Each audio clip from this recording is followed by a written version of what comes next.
What's up, YouTube? We back with another reaction. Like, comment, sub. Let me know what y'all will react to in the next video, shit like that. Let's get into this bitch right now. I'm like, Joni, what? He said, I done killed them.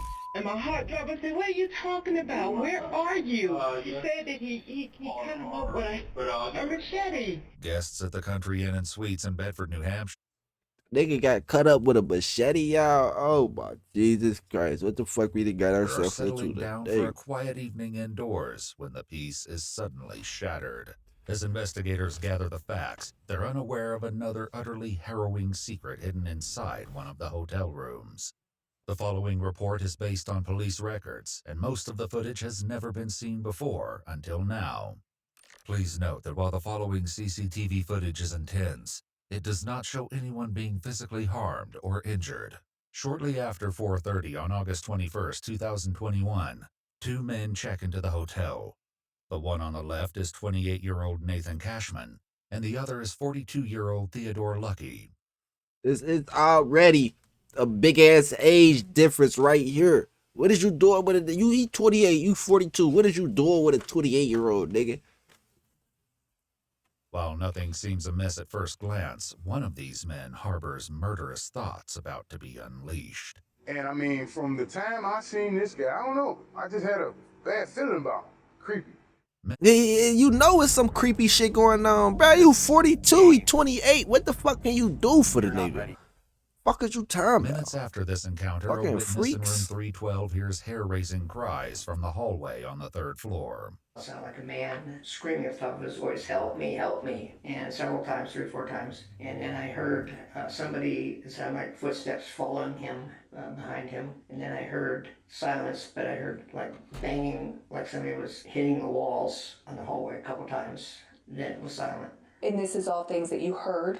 I heard, yeah. Did you see anything? No, I was not going to open the door. Hell nah. Good Although thing you most open that witnesses door, stayed lady. inside their rooms to avoid the danger, the hotel security camera captured the unfolding violence. A witness staying in room 218 notices two men at the end of the hallway. Damn, you engaged seen in with an that motherfucking altercation. machete. When I got off the elevator, there was two men Then at look the at end her of in the hallway, back. one of which was beating You just one watching man it. with the hose of a fire extinguisher. And when they heard the elevator ding, they turned, and one guy was screaming, "Get the police!" And the other guy started moving toward me that was beating him.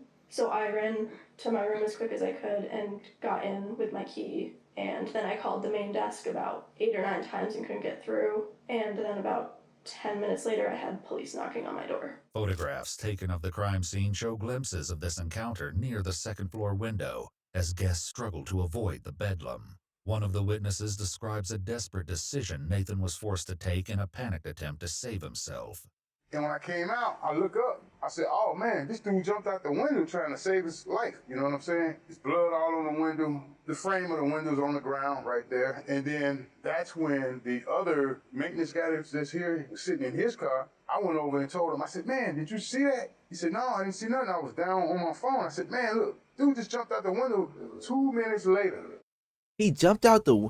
My nigga was fighting for his fucking life. He jumped out the window. My nigga, like, are you not finna stab me the fuck up and slice me with big ass machete knives and shit? Fuck no, we not doing At that. least 2 minutes later, there's a white guy running around the corner, and then all of a sudden, the guy came behind him with the black guy with the red hair, had a machete in his hand. He whacked him in the back of his head right before he went in, and Oh put my like another God. gash of many gashes that this guy already had on him. So he goes in, and I'm like, oh man. As Theodore chases Nathan back inside the hotel, another eyewitness recounts what he observed inside the lobby as the assault nears its gruesome conclusion. The two people came blasting in through the door, and the one in the front, the other guy was chasing, was saying, please help, please help. I saw the guy hit him once, and then we just got out of there. That was the last thing we saw. Security Where camera footage everybody further straps and underscores shit? Like, Nathan's where the desperate struggle security to at? escape the Motherfucker supposed to malicious blow assault him as down. witnesses look on in He wouldn't horror. even As be able to Theodore do, continues shouldn't have his been do none of relentless this. He attack should have got against shot the Nathan, fuck the down. front desk clerk inexplicably puts himself in grave danger while he's on the phone with a 911 operator. While it may seem that this situation is coming to an end, Theodore is just getting started, and another horrifying discovery remains to be uncovered behind the closed doors of this hotel. This horrifying attack in the lobby lasted almost Did it? 4 minutes, but it'll take investigators much longer to uncover the reasons behind such a cruel assault. He chopping 12 this minutes nigga later, up. The medical team arrives to check on Nathan. But it's Paramedics over, note a bruh. deep laceration across Nathan's neck, Nathan suggesting gone. that his throat had been slit, and declare his death. Unsurprisingly, a medical examiner will later note in the autopsy report that Nathan died from multiple chops. Nathan was out that bitch fighting for his life. And niggas was chopping him the fuck up. Ain't nobody try to help my nigga or nothing. He was fighting for his life, getting chopped the fuck up. Wounds of the head, neck, and body. As Theodore flees the crime scene, officers are Then it's Theodore, nigga. Motherfucker. How the fuck he even... aware Oh, that they're my. about to receive a lead from an unlikely location over 250 miles away. What's going on? My wife just got a call from her son. Okay. He just got from out in New Hampshire. Okay, he just got out of prison apparently, and it's been back and forth down here. She come home, she's all upset. I'm watching the game, me and my cousin, she blew my high. She tells me, Old school was in there. He get high with his peeps and shit. Your motherfucking son that killed some fucking body. Oh my fucking god. Now you know his old lady in there crying and shit. All type of little shit like that. Like, oh, now bitch. Oh, now I can't even finish watching my game. Now it just be like shit. Like, Junior just killed someone. Where the hell is Junior at? He's in New Hampshire. I talked to him on the phone. Sure was him? I'm positive it was him, okay? And he's telling me, Dad, I understand, and I'm talking to him, telling him what not to do. Hey, I understand what's going on. He'll get killed tonight, okay? Because they're looking for him.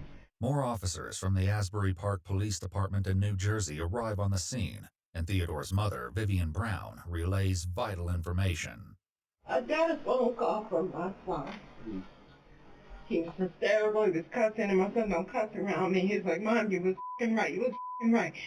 I'm like, Junior, what? He said, I done killed the mother. And my heart dropped. I said, what are you talking about? Where are you? He said that he cut him up with a machete at some hotel or somewhere. And I was like, where are you? Where are you? He said, I'm in New Hampshire. I don't know where I'm at. I said, well, whose car are you driving? I don't know. Mom, I'm lost. I don't know. I'm just going to tell you. I'll just tell you that I love you. I'm saying goodbye to you. I'm going away for the rest of my life. I don't give a damn. He's dead. I'm covered in blood. I don't know.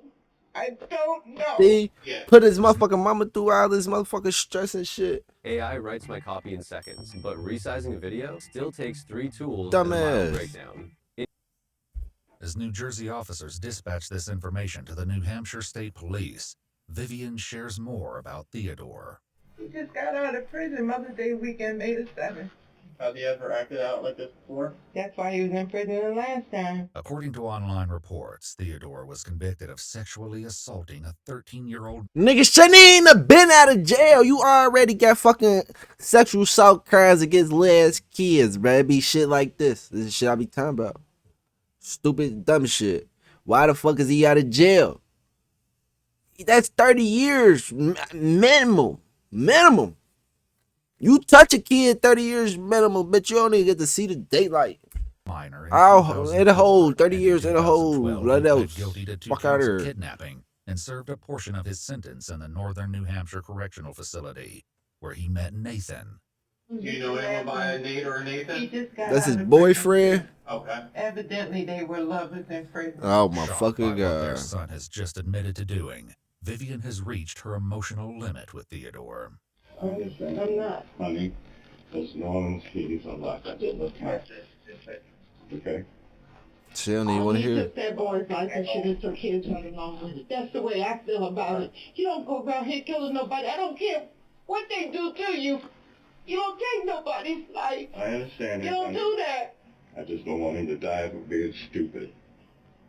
He took someone's life. I don't want to hear that. He Bob should have Dukes, took his something. life right along with it. If he Shit. wanted to take somebody's life, he should have took it. Theodore's parents and the officers don't know yet that this is Shit, only a go on. part of the crime he committed that day. Soon a call comes in that changes the entire dynamic of the situation inside the apartment. Hello? He turns himself in. He's getting ready to walk in. Junior, Yes, Mom. Why, baby? Why? I love you, Mom. I love you too. Where you at? What police station you at? What police station is this? Bedford. Yeah. I took somebody's life, Mom. I did. As Theodore speaks with his parents, one of the officers makes an alarming observation. He's on the phone. I don't think he's in custody yet.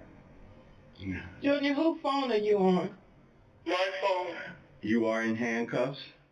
No, I'm at the police station. A fireman just walked out. Thankfully, Theodore is taken into custody without further incident.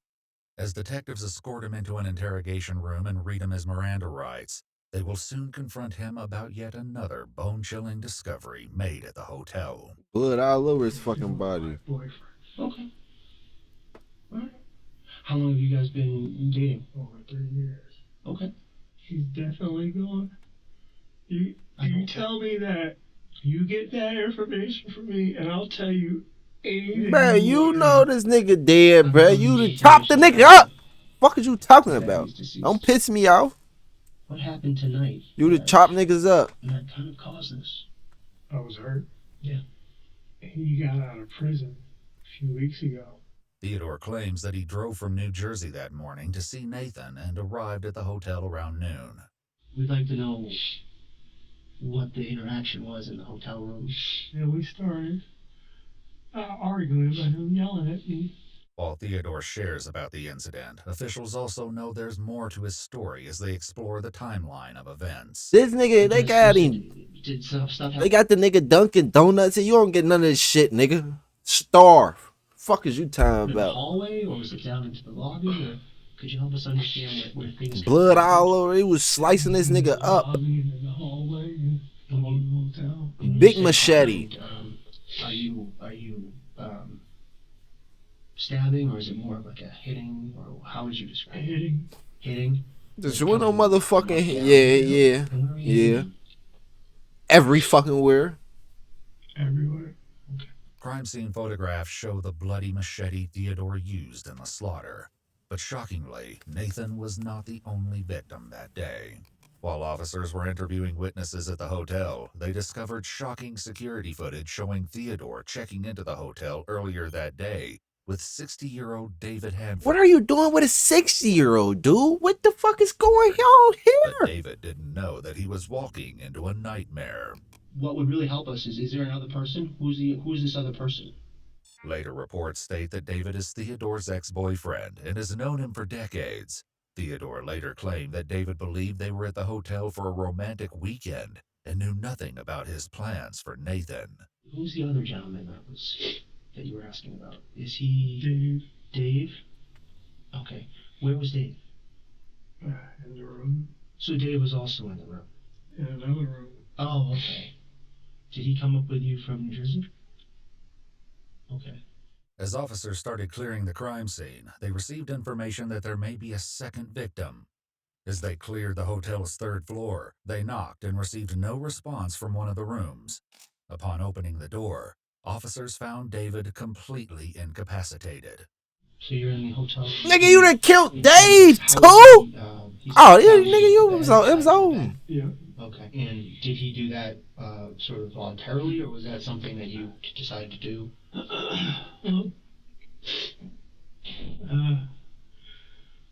David, well, more so him, he likes the whole SM and bondage type thing. They found David covered in a hotel blanket with a belt wrapped around his neck and... What type fucking freaky shit they got going on? It's over freaky ass niggas. It appeared he'd been dead for some time. While it's still unknown what prompted... Oh yeah, you nigga fucking... act, the eventual answer is something none of the detectives anticipated. Freaked out ass niggas. I was hoping for the best, but preparing for the worst. I told Dave I didn't want to hurt him. I wish that I could leave you in the room like tied to the bed. But because I told you everything, you like can't tolerate what I said. Well, things go south. I knew what I was gonna do. You didn't want him to get out. No. you mentioned you didn't want him to say what you had said about Nathan. Yep.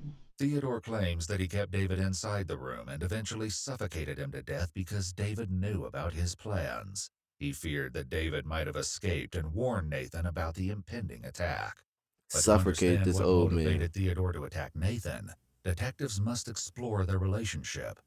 2 weeks prior to the events at the hotel, Theodore and his friends drove up to visit Nathan and noticed something odd about him. But then I came outside and I was talking to him, and I noticed that there was a hickey on his neck. Oh my A week fucking later, god. when Nathan calls off their relationship, things spiral out of control. And he said that he was breaking up. I said, why? That's when he told me he had slept with some girl. Less than 2 weeks ago, you were telling me. Shit, he got him a piece of pussy, nigga. It's over. He don't want to fuck with you. Nigga, fuck on. Fuck. You mad, nigga? Oh, sissy sucker ass nigga, man. As you want to be with me, you want to marry me, and now you're moving in with your ex-girlfriend. Hell yeah. You wanted to see me. Of course, I wanted to see him. Was that the plan today, just to meet up and to talk, or was... Yeah. We laid in the bed together. He told me that it felt weird, because in his head, he'd say he felt like he was cheating on his ex-girlfriend. Minutes after this statement, the attack begins. I wanted to hurt him. I wanted him to feel You a fucking punk, bruh. That's some sucker shit. Betrayal led to the murders of Nathan. Cause he moved on. 2022, You fucking Theodore sissy. pled guilty to 2 counts of murder in the first degree. He received 2 life sentences without the possibility of parole. He's currently incarcerated at the New Hampshire State Prison. You need to be. It's over. Dumbass shouldn't even have been out of jail in the first place. But like I said, all that just cause somebody don't want to be with y'all, that don't mean kill him. Leave, let him be. Sucker, fuck. That ain't nothing to be trying to kill nobody over. But like Carmen said, we out of this bitch.